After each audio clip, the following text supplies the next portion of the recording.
নমস্কার বন্ধুরা, আজকের ভিডিওটাতে একটু অন্যরকমভাবে অনেক ইমোশন, অনেক কষ্ট, অনেক কিছু জুড়িয়ে আজকের ভিডিওটা।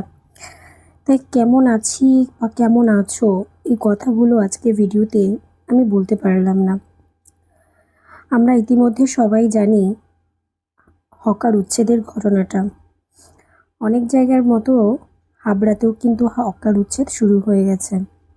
শুধু দোকান নয়, ভেঙে গেছে কিন্তু বহু মানুষের স্বপ্ন। বন্ধুরা, আজ আমরা এমন একটি বিষয় নিয়ে কথা বলবো যা শুধু কিন্তু একটু খবর নয়, হাবড়ার হাজারো মানুষের আবেগের সঙ্গে জড়িয়ে আছে।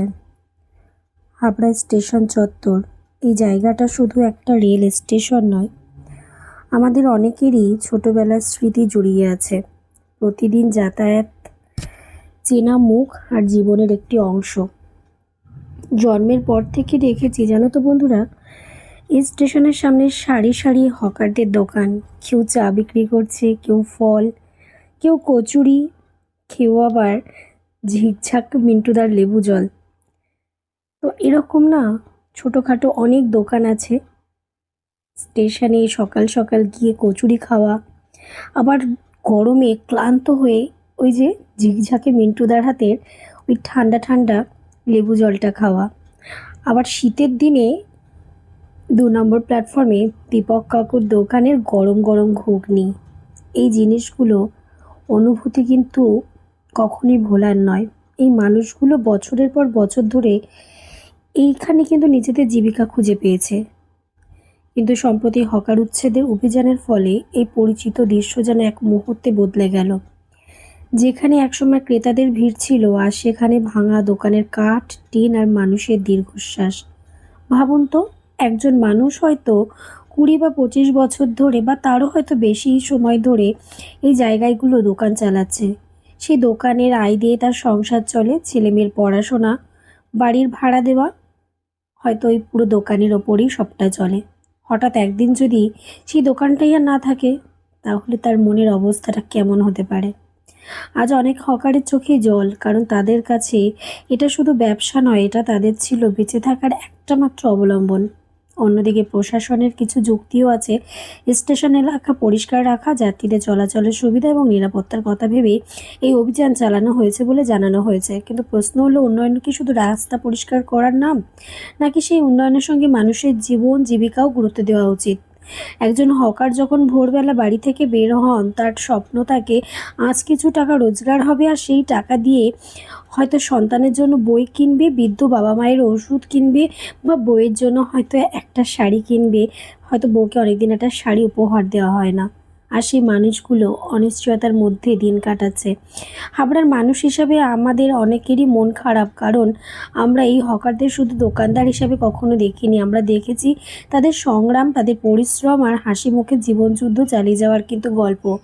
সময় বদলাবে, শহর বদলাবে, নিয়মও বদলাবে, কিন্তু যারা বছরের পর বছর এই শহরের অংশ হয়ে থেকেছেন, তাদের জন্য কি কোনো বিকল্প ব্যবস্থা থাকা উচিত নয়? এই প্রশ্ন আজ সকলের মনে। আশা করব এমন একটি সমাধান বের হোক, যেখানে শহর উন্নয়নের সাথে সাথে আবার এই মানুষগুলো যেন রুজি রুটিও বাঁচে।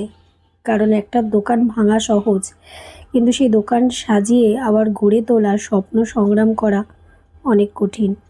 তাই এই স্মৃতিগুলো আজকে এই ভিডিওর মাধ্যমেই আমি রেখে দিতে চাই। তোমাদের সবার কি মতামত অবশ্যই কিন্তু কমেন্ট করে জানিও। তবে কি জানো তো বন্ধুরা, হয়তো কিছু পেতে হলে কিছু হারাতে হয়, হয়তো এগুলো হারিয়েই হয়তো কিছু পেতে হবে। তবুও একটা কথাই বলবো, যেন এই মানুষগুলোর রুজি রোজগারের জন্য একটা ব্যবস্থা হয়। জানো তো বন্ধুরা, এমনও অনেক দিন গেছে যে সকালবেলায় হয়তো পড়তে যাওয়া বা স্কুলে টিফিন নিয়ে যাওয়া, সেটা কিন্তু এই ব্রিজের তলায় যে কচুরির দোকান, এই কচুরির দোকান কিন্তু আমরা হাবড়ার এই কচুরির দোকানের নাম কিন্তু শোনেনি এমন মানুষ কিন্তু খুব কম আছে। তো সেই জিনিসগুলো কিন্তু পুরো আমাদের জীবন থেকে চলে গেল বলতে গেলে। কোনোদিনও এরকমটা হবে বা এত তাড়াতাড়ি হবে হয়তো আমরা অনেকেই ভাবিনি। আজকে দেখুন এই অন্ধকার পথ, অন্ধকার গলি, পুরোটাই যেন অচেনা হয়ে গেছে। একটা সময় ট্রেন থেকে নামলেই কিন্তু এই জমজমাট রাস্তাগুলো দেখতে পেতাম।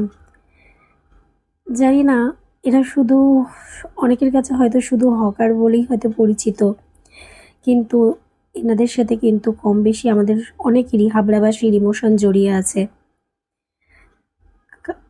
ওই যে বললাম, গরমের দিনে স্টেশন থেকে ট্রেন থেকে নেমে স্টেশনে সেই লেবু জল বা ওই যে লস্যি, এই জিনিসগুলো কিন্তু বড্ড মিস করব, বড্ড মনে পড়বে।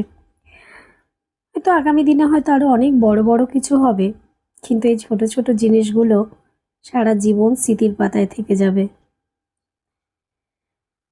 আজ দেখতে সত্যি খুব খারাপ লাগছে, খুব কষ্ট লাগছে। পুরো একটা যেন অন্যরকম হাবড়া দেখতে পাচ্ছি, যে মানুষগুলো প্রত্যেক দিন হয়তো সকালবেলায় স্নান করে খাওয়া দাওয়া সেরে বেরোতো সকাল সকাল দোকান করবে বলে, আর সেই মানুষগুলো সমস্ত কিছু ভেঙে নিয়ে চলে যাচ্ছে।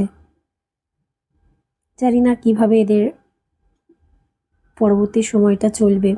ভগবানের কাছে একটাই প্রার্থনা করব, মানসিক শক্তি দিক, এনাদের যেন আবার কোনো ব্যবস্থা হয়, এটাই চাইব। সত্যি দেখে না আজ খুব খারাপ লাগছিল, কত মানুষের রুজি রুটি নষ্ট হয়ে গেল। তো যাই হোক বন্ধুরা, তোমাদের কি মতামত এই হকার উচ্ছেদ নিয়ে অবশ্যই তোমরা কমেন্টে জানিও। তো আমি বেরিয়েছিলাম, বেরিয়ে সেদিনকে আর কি ভিডিওটা করলাম। 13 তারিখে আর কি হাবড়াতে নোটিশ পড়েছিল। তারপরে আমাদের পরিচিত সব দাদা কাকুরা নিজেরাই নিজেদের মতো করে সমস্ত দোকানপাট তারা সরিয়ে নিয়ে গেল। তো আজকের ভিডিওটাতে অন্যরকম একটা ইমোশন, অন্যরকম একটা সিচুয়েশন, পুরো চেনা রাস্তাটাই পুরো যেন কেমন বদলে গেছে। হয়তো এখানে নতুন সাজে সজ্জিত হবে, সব কিছু হয়তো অন্যরকম হয়ে যাবে। তোমাদের কি মতামত অবশ্যই কমেন্ট বক্সে জানিও।